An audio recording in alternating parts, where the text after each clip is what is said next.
औज़ुबिल्लाहिमिनश्शैतानिर्रजीम बिस्मिल्लाहिर्रहमानिर्रहीम अस्सलामु अलैकुम रहमतुल्लाहि व बरकातुहू। जैसे कि हमने कल भी सूरह बकरा की दो सूरतों का तर्जुमा तफसीर और खुलासा बयान करा था, जिसमें इरशाद रब्बानी हो रहा था कि जब कहा जाता है उनसे कि ताबेदारी करो उस हुक्म की जो कि नाजिल फरमाया अल्लाह ताला ने, तो वो कहते हैं हरगिज़ नहीं, बल्कि हम तो ताबेदारी करेंगे उसकी जिस पर देखा हमने अपने आबाओ अजदाद को।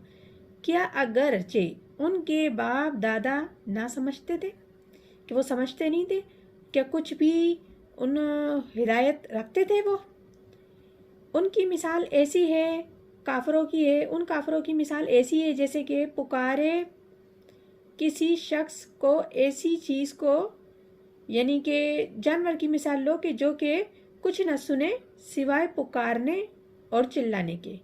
तो वो बहरे हैं, अंधे हैं, सो वो कुछ नहीं समझते।